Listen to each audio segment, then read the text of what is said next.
Манай дэлхийн өдөр тутмын энерги салхи, ус, нар, биомасс зэрэг олон төрлийн их үүсвэрүүдээс авдаг. Ялангуяа өглөөс ирэхээс эхлээд л маш их энерги зарцуулж байдаг. Хүмүүс бид ажиллах, биеийн хүчний ажил хийх үедээ хамгийн их энергийг зарцуулж байдаг. Иймээс зарцуулсан энерги заавал нөхөх хэрэгтэй болдог. Хоол унд идэх, унтаж амарснараа бид энерги илүү сайхан мэдрэмжтэйгээр дараагийн ажил хөдөлмөр болон шинэ өдрийг угтдаг.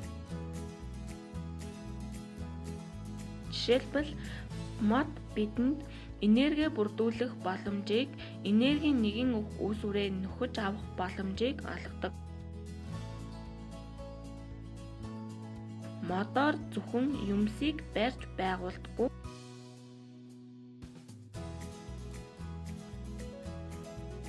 Модыг гал гаргаж, хоол унд хийх, дулаан үүсгэхэд хэрэглэдэг маш их ач холбогдолтой биетэй.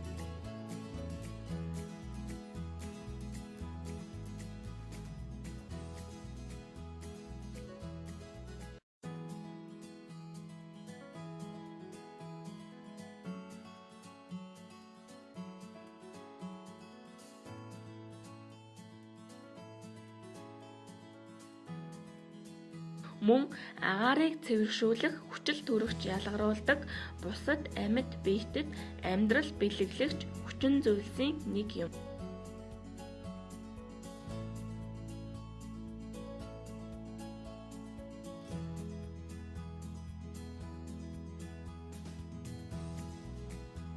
Иймээс бид модыг хамаагүй тайрч хэрэглэж болохгүйг бодох хэрэгтэй.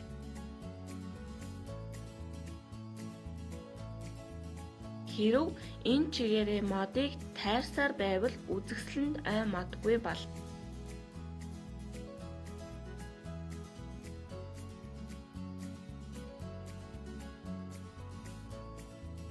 Салхи бол байгалийн энергийн нэг төрөл.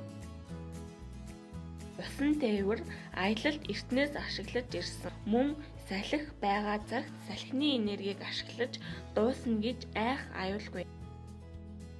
Ер нь хүмүүсийн болгоомжгүй байдлаас болж зарим төрлийн нөөц устж байдаг. Үзэсгэлэнт байгальтай гайхамшиг дэлхийгээ сүйтгэхгүй төлөө сайтар бодож өөр төрлийн энергиудыг ашиглаж сурах хэрэгтэй. Эрчим хүч гэдэг бол амьдралыг тэтгэгч зүйлсийн нэг юм.